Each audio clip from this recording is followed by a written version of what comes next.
사랑하는 여러분, 신앙생활의 본질이 무엇이라고 생각하십니까? 신앙생활의 본질에 대하여 여러 가지로 이야기할 수 있는지는 모릅니다. 그러나 혹자가 제게 신앙생활의 본질이 뭡니까? 라고 묻는다면 저는 이렇게 대답하고 싶습니다. 성삼위일체 하나님, 그 하나님과 동행하는 삶, 그것이 신앙입니다 라고 말씀드리고 싶습니다. 그렇습니다. 참된 신앙은 믿음의 주요 온전케 하신 예수 그리스도를 바라보면서 그분과 함께 동행하는 삶을 사는 것입니다. 그것이 신앙의 삶인 거예요. 우리는 때때로 이 신앙의 본질을 잊어버릴 때가 있습니다. 그래서 신앙생활을 마치 교회 생활에 잘 적응하는 것으로 생각하는 경우가 있습니다. 그런가 하면 성경을 많이 읽고 성경 지식을 많이 아는 사람이 신앙생활 잘 하는 줄로, 또 그렇게 하는 것이 잘 하는 것인 양 생각할 때도 있습니다. 혹은 기도 생활을 열심히 하고 헌신하는 그 일이 신앙생활의 본질인 줄로 압니다. 꼭 그렇지만은 않습니다. 여러분, 우리가 아무리 교회 생활을 잘 적응하고요, 성경을 많이 알고 기도와 헌신 생활에 열심이다 할지라도 그 삶에 주님과 동행함이 없다면 그것은 바른 신앙이 아닙니다. 우리들이 생각하기에 그 사람은 정말 성경 열심히 읽고 교회 빠지지 않고 잘 출석해, 기도도 뭔가 열심히 하는 것 같아. 여러분, 신앙의 성숙과 훈련을 위해서, 또 하나님과 정말 참된 동행을 위해서 그러한 모든 것들이 필요합니다. 그러나 그것이 마치 목적인 양, 그것이 신앙 기준의 평가의 기준인 양 그렇게 잣대를 들이대서는 안 됩니다. 왜냐하면 꼭 그렇지 않은 경우가 있기 때문이에요. 중요한 것은 그 사람이 삶의 순간, 삶의 자리에서 하나님과 동행하는가, 이것이 기준이어야 합니다. 하나님과 동행하기 위해서 말씀을 읽습니다. 하나님과 동행하는 삶을 위해서 기도합니다.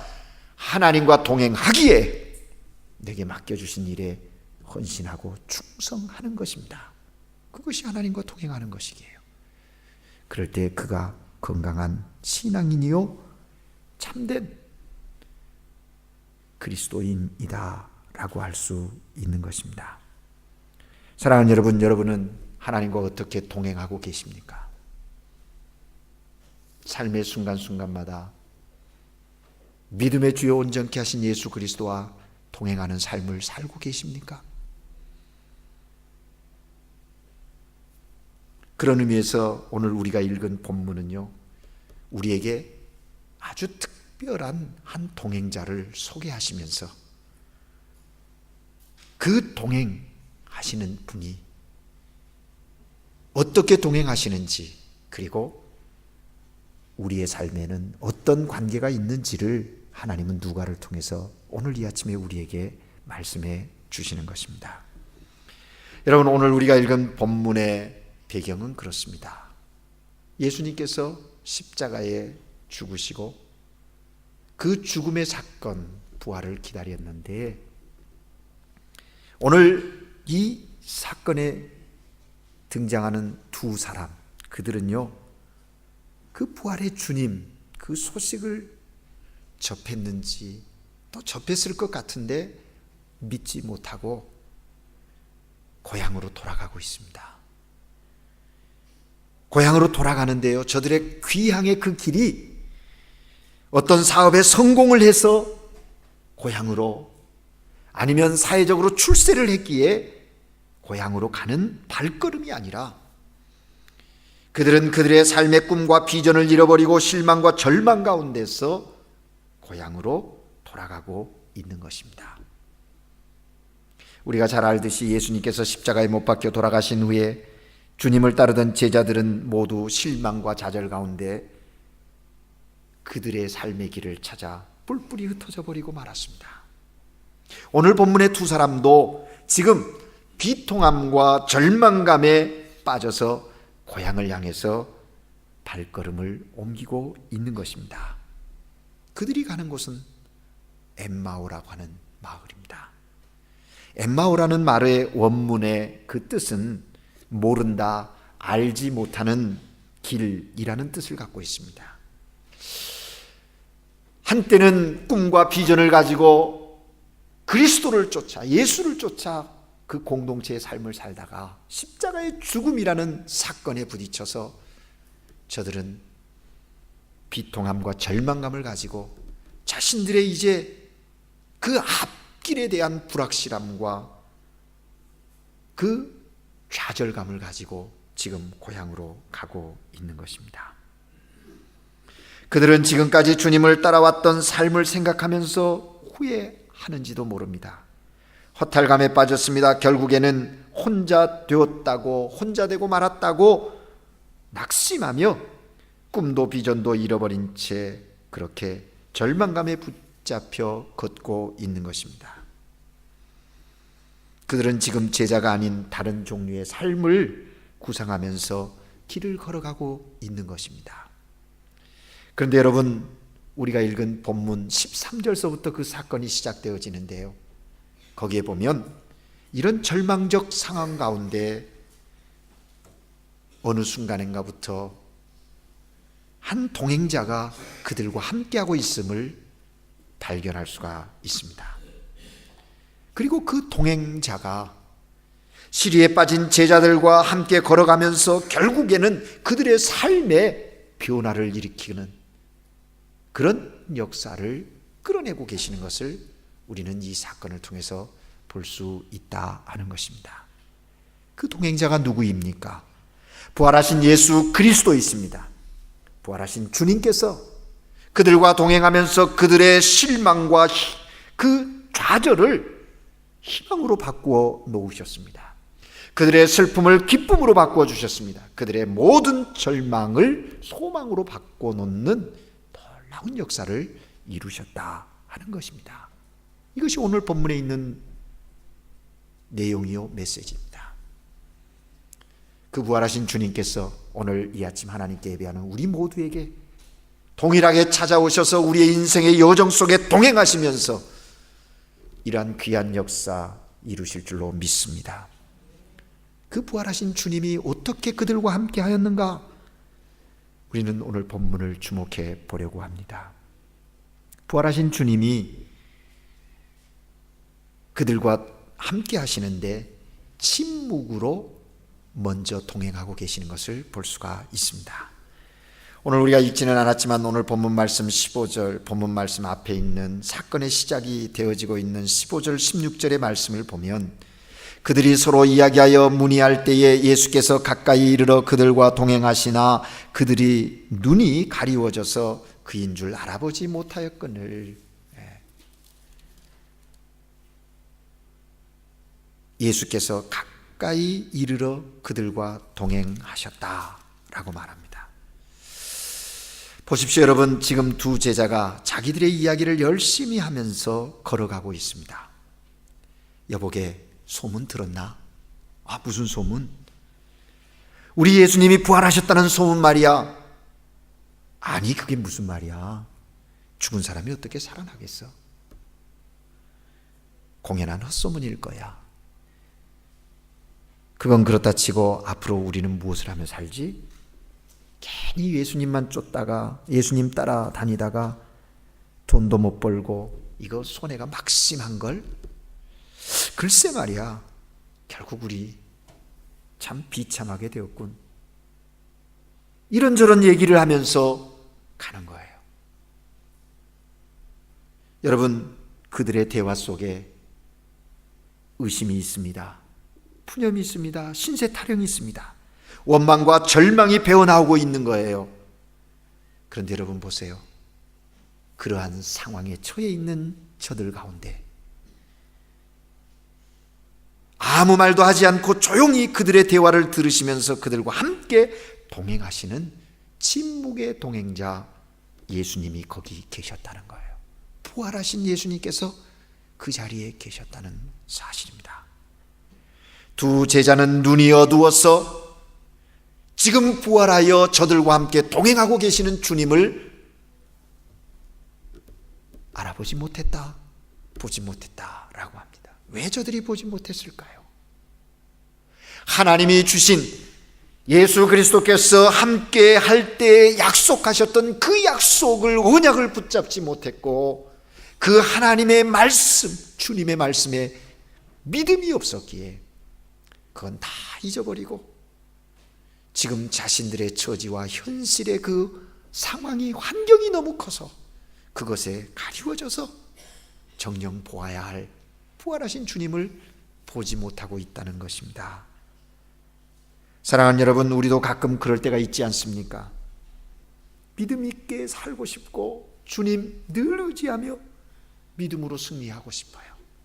그런데 때때로 우리의 삶에 다가오는 삶의 환경과 사건들이 너무 크고 너무 우리를 중압감으로 억누르기에 견딜 수 없어서 주님은 온데간데 없고 그 상황에 푹 빠져서 의심하고 실망하고 원망하고 신세 타령하며 그렇게 삶을 살아갈 때 있지 않습니까?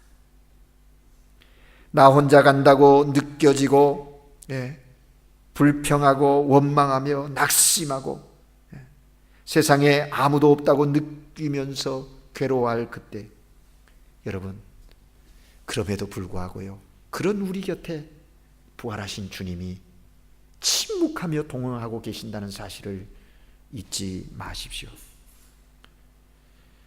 우리 믿음이 부족하고 우리 눈이 세상의 염려와 근심 때문에 어두워져서 주님인 줄 알아보지 못해도 우리 주님은 언제나 동일하신 사랑으로 묵묵히 우리와 함께 동행하시는 침묵의 동행자이시다는 사실이에요.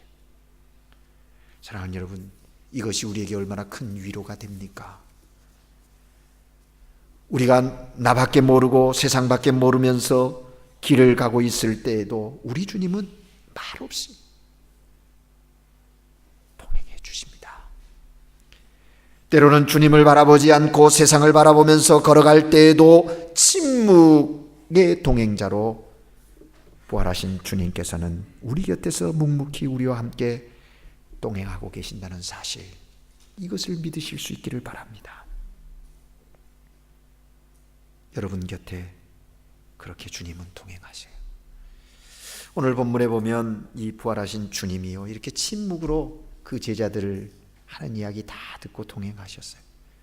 그런데 한 시점에 이르니까 그 주님께서 말씀하십니다. 17절 말씀에 보면 예수께서 이르시되 너희가 길 가면서 서로 주고받고 하는 이야기가 무엇이냐? 무엇이냐? 두 사람이 슬픈 빛을 띠고 머물러 서더라. 다 듣고 보셨어요. 물으셨어요.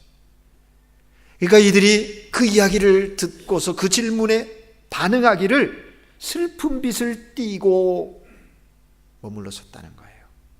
그리고 이야기합니다. 지난 시간들 속에 있었던 예루살렘의 그 사건들을 쫙 얘기를 하는 거예요. 사랑하는 여러분, 보세요.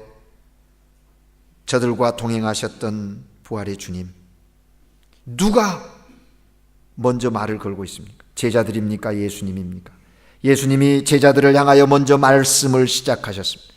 실망하고 있는 제자들, 의심하고 있는 제자들, 슬퍼하고 있는 제자들, 낙심하고 있는 제자들에게 주님께서 먼저 말씀을 거셨어요. 그래요. 언제나 주님은 우리의 삶의 형편을 너무 잘 아세요. 내가 나를 아는 것보다 나의 필요를, 나의 상태를 더 잘 아시는 주님께서 먼저 우리에게 다가오시고 말씀하셔요.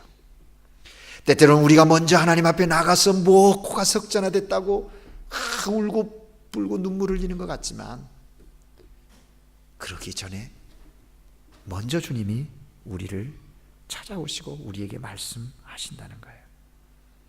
여러분, 말씀하시는 주님의 그 말씀의 핵심이 무엇이었을까요? 이런 것입니다. 너희와 함께 동행하고 있는 내가 성경의 예언대로 죽은 자 가운데서 살아나서 지금 너희들과 함께 걸어가고 있다. 왜 의심하느냐? 왜 슬퍼하고 걱정하냐? 낙심하고 있느냐? 그렇게 지금 제자들에게 말씀하시는 것입니다. 그렇게 말씀하신 주님께서 오늘 이 아침 우리에게도 동일하게 말씀하고 계십니다. 사랑하는 여러분, 우리가 매 주일마다 예배를 드려요. 예배 드릴 때 우리가 하나님의 말씀을 듣습니다. 여러분, 지금도 설교를 듣고 있어요. 여러분, 설교의 의미가 무엇일까요? 이 목사가 여러분에게 뭘 얘기하는 걸까요? 성경의 여러 가지 사건과 또 주께서 말씀하신 하나님의 뜻들을 이야기하지만 그것의 핵심의 본질은 한 가지예요. 하나님이 여러분과 함께합니다. 하나님이 여러분과 동행하고 계십니다. 그것에 근거해서 말씀을 드리는 거예요. 주님 앞에 나온 우리들의 마음, 때때로 제자들처럼 의심 가운데 빠져 있습니다. 슬픔 가운데, 낙심 가운데, 절망 가운데 사로잡혀 있을 때가 있어요. 그런 우리에게 주님은 설교를 통해서 말씀하시는 거예요. 내가 너와 함께 동행하고 있어. 나는 너로 인해 죽었고 너를 위해서 살아났고 너와 함께 지금 동행하고 있고 너의 미래까지 책임질 너의 동행자란다. 그 말씀을 하시는 거예요. 사랑하는 여러분, 오늘 이 아침에 이 하나님의 음성을 들으실 수 있기를 주의 이름으로 축복합니다. 여러분, 설교를 들으면서 단순한 윤리를 발견하려고 하지 마십시오. 세상의 어떤 철학을 들으려고 하지 마십시오. 아, 오늘도 이렇게 살아야 한다, 이것이 바른 삶이라고 말하고 있구나, 그런 어떤 윤리적이고 철학적이고 삶의 어떤 방법들의 이야기를 들으려고 하지 마십시오. 그것이 주가 아닙니다. 핵심은 우리의 삶의 중심에 동행하시는, 함께 하시는 하나님, 그것인 것이죠. 사랑하는 여러분, 어떤 사람이요 정말 삶을 살다가 억울한 일을 당했더랍니다. 너무너무 답답하고 견딜 수가 없어서 가슴을 치고 정말 한절부절 하나님 앞에 나가서 통곡하며 기도하기 시작했습니다. 음성을 높여 부르짖습니다. 하나님, 이럴 수가 있습니까? 답답해 죽겠습니다. 참 눈물 콧물 흘리며 자신의 그 억울함을 호소하는데, 그러다가 깜빡 잠이 들었더랍니다. 잠자는데 꿈을 꾸기 시작했어요. 어떤 어머니가 아기를 업고 있는 모습이 꿈에 나타났습니다. 아기를 보니까 다쳐서 얼굴에 피를 흘리고 있는데 그 아기가 엉엉 우는 거예요. 그 아기를 어머니가 달래고 있습니다. 그런데 이 아기를 달래는 어머니의 눈에서도 눈물이 흐르고 있더라는 겁니다. 그런데 아이가 우는 것보다 더 슬프게, 더 크게 우는 어머니의 모습이 보이더라는 겁니다. 그 모습을 보다가 잠에서 깼더랍니다. 그리고 이 사람이 그 순간 하나님의 메시지를 가슴으로 받았습니다. 아, 그렇구나. 내가 가슴이 답답하고 원통해서 울고 있는데, 정말 세상에 이런 억울한 일이 있는가 하고 울분을 토하고 있는데, 내 울분보다, 내가 울고 억울하다고 하는 것보다 우리 하나님이 나보다 훨씬 더 답답하여 지금 나 때문에 울고 계시겠구나 하는 그런 깨달음이 왔더랍니다. 그 하나님의 음성을 듣고 그는 감격해서 하나님께 감사의 기도를 진실되게 드렸다. 그런 간증입니다. 사랑하는 여러분, 우리는 성경을 통해서, 설교를 통해서 우리와 동행하시는 하나님의 그 음성을 듣습니다. 그분은 우리가 받아야 할 고통을 대신 받으셨습니다. 우리가 겪어야 할 슬픔을 대신 겪으셨습니다. 그분은 우리의 죄악 때문에 징계를 당하셨습니다. 그분이 우리에게 오늘 이 아침 말씀하십니다. 나는 너의 고통과 함께하며 너의 슬픔과 함께할 것이며 너의 원통함과 함께하는 너의 동행자란다. 우리는 이 말씀 매 순간마다 들으며 살아가야 해요. 여러분 보십시오. 제자들이 말씀하시는 동행자 주님의 말씀을 듣고 가슴이 뜨거워졌어요. 오늘 우리가 읽은 본문 32절 말씀에 보면 그들이 서로 말하되 길에서 우리에게 말씀하시고 우리에게 성경을 풀어주실 때에 우리 속에 마음이 뜨겁지 아니하더냐. 주께서 말씀하실 때 그들의 속에서 마음이 뜨거워졌다. 그렇습니다, 여러분. 우리가 주님의 말씀을 들을 때, 하나님의 음성을 들을 때마다 우리의 마음이 뜨거워져야 합니다. 머리가 뜨거워져서는 안 돼요. 오늘날 많은 사람들이 가슴이 뜨거워지지 않고 주의 음성을 들으면서 머리가 뜨거워지고 있어요. 머리가 뜨거워지면요, 뇌진탕, 뇌졸중 되는 거예요. 말씀을 들을 때 가슴이 뜨거워져야 합니다. 가슴으로 내려와야 되는 거예요. 그 음성이 가슴으로 내려와져서 우리의 삶에 표현되어지고 열매로 나타나야 한다 하는 것입니다. 주님의 말씀이 머리에 머물러 있으면 곤란합니다. 내 머리가 복잡해지고 그래서 자기 이성과 자기 지식으로 말씀을 판단하고 평가하고 그래가지고 결국은 하나님의 말씀의 능력을 제한하는 그런 오류를 범하고 하나님의 영광을 가리우는 그런 자리에까지 서게 되는 거예요. 이런 사람의 증상, 영적 뇌진탕 되는 거예요. 위험합니다. 여러분, 주님은 머리에 뜨거운 사람 사용하지 않아요. 가슴이 뜨거운 사람을 통하여 하나님 일하십니다. 그러므로 오늘 하나님의 말씀을 들을 때 여러분의 가슴이 뜨거워지기를 주의 이름으로 축복합니다. 마음이 뜨거워졌을 때 다시 저들이 하나님 맡겨주신 사명이 무엇인지를 회복할 수 있다는 거예요. 또 오늘 본문에 보면 부활하신 주님이 저들과 동행하는데 이렇게 침묵으로 동행하시고 말씀하시던 주님이 오늘 또 본문에 보면 보이지 아니하시니 그랬어요. 31절 말씀에 보면 그들의 눈이 밝아져서 그인 줄 알아봤다는 거예요. 제자들이 처음에는 눈이 가려워서 누구인지 몰랐어요. 그런데 주님께서 그들과 함께 음식을 잡수실 때에 떡을 가지사 축사하시고 떼어 그들에게 주시니 저들의 눈이 열려서 그가 누구인지를 알았어요. 부활의 주님을 본 거예요. 그랬는데 31절에 보면 예수는 그들에게 보이지 아니하신지라 그렇게 말씀합니다. 주님이 사라지셨어요. 그러나 여러분 기억하십시오. 제자들의 눈에는 보이지 않았지만 우리 주님은 영이신 성령의 임재로 성령으로 여전히 우리와 함께 동행하신다 하는 거예요. 여러분, 실망한 제자들을 조용히 따라오셨던 침묵의 동행자, 말씀하셨던 동행자가 왜 이제는 눈에 보이지 않는 동행자가 되셨을까? 제자들은 이제 주님의 말씀을 듣고 주님이 주신 떡을 먹고 눈이 밝아져서 주님을 알아보게 되었다. 오늘 증거하고는 뭐예요? 믿음의 눈이 열렸다는 거예요. 이제 더 이상 주님이 눈에 보이지 않아도, 이 가시적인 인간의 육체의 눈에 보이지 않아도 믿음으로 그를 볼 수 있을 만큼 성장했다라는 겁니다. 여러분, 우리가 아기를 키울 때 보면요, 아주 갓난 아기 때는 어머니가 잠깐만 눈에서 사라져도요 울고 불고 야단을 칩니다. 그냥 웁니다.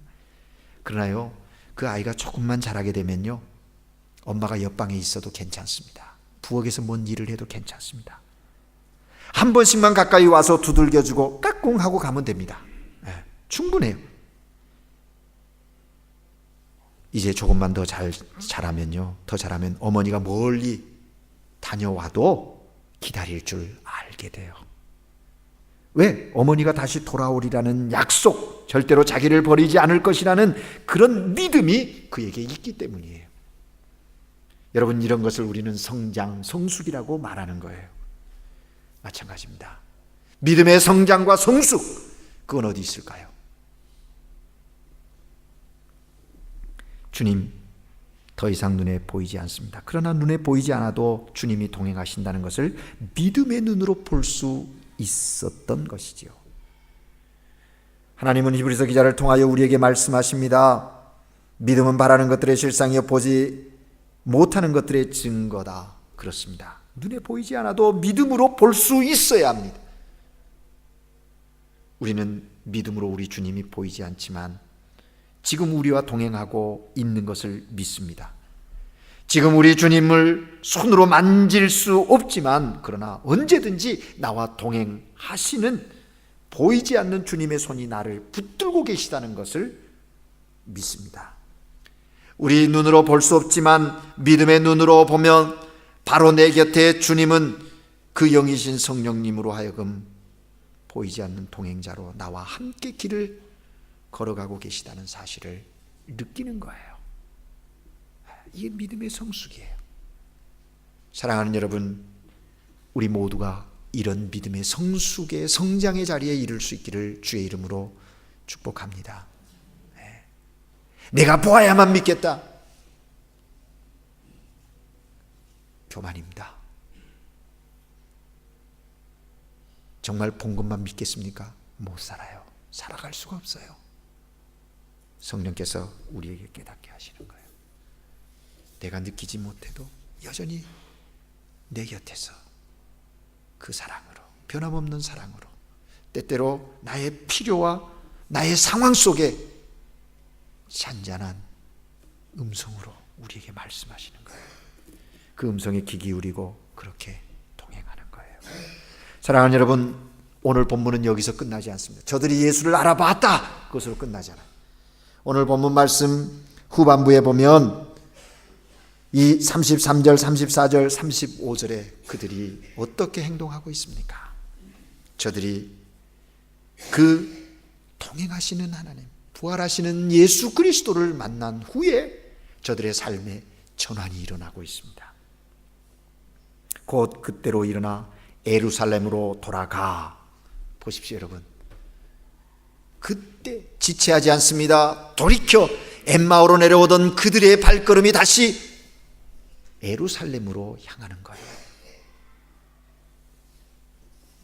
절망과 낙심의 길이었던 실망의 길, 그 엠마오로 가던 그 길에서 소망과 사명의 길로 다시 그 예루살렘으로 삶의 방향을 바꿨다는 거예요.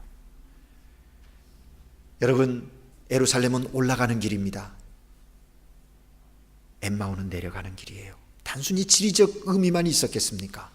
예루살렘은 동쪽에 있습니다. 해가 뜨는 곳이에요. 엠마오는 해가 지는 서쪽에 있었어요. 단순한 자연의 위치적인 이야기일까요? 오늘 우리들의 삶에 적용해 보세요. 사랑하는 여러분, 부활하신 주님을 오늘 우리가 만난다면 우리의 삶에 사명이 회복되어지고 또 우리에게 주신 소망이 우리의 삶에 꿈틀거려서요, 이 땅에 하나님과 동행하며 부활하신 주님과 동행하며 하나님께서 이루실 그 엄청난 일들을 매 순간의 삶에서 이루어갈 수 있는 거예요.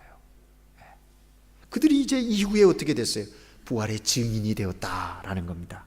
두 사람도 길에서 된 일과 예수께서 떡을 떼심으로 자기들에게 알려지신 것을 말하더라, 증거하더라 말씀하고 있어요.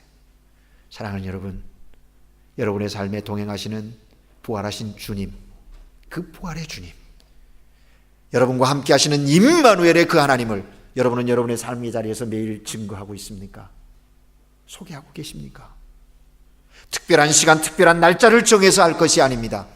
지금 하고 있는 그것, 지금 하고 있는 그 자리에서 그 일을 통해서 지금 만나고 있는 그 사람에게 행할 것입니다. 그럴 때 우리의 내면 깊은 곳에 하나님이 주시는 신령한 기쁨이, 은혜가 감격으로 다가오게 될 것입니다. 사랑하는 여러분, 우리와 동행하시는 주님 믿음의 눈으로 바라보십시오. 그리고 여러분의 인생의 방향을 실망과 절망이 가득한 엠마오에서 소망과 사명이 넘치는 예루살렘으로 돌리는 그런 삶 되시기를 주의 이름으로 축복합니다. 기도하겠습니다. 사랑의 주님, 우리를 위하여 십자가에 죽으시고 부활하시고 새 생명을 허락하시며 부활의 소망으로 이 땅을 살되 우리 홀로 살게 하지 아니하시고 우리와 함께 하시며 동행하시는 주님의 그 놀라운 사랑 감사합니다.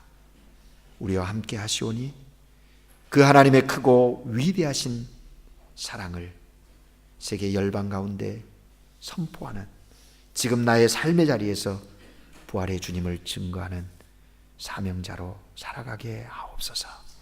하늘의 신령한 기쁨이 날마다 우리의 삶 가운데 넘쳐서 경험되어진 그 하나님의 은혜와 그리스도의 동행의 역사를 간증하는 믿음의 주인공들 되게 하옵소서. 예수 그리스도 이름으로 기도합니다. 아멘.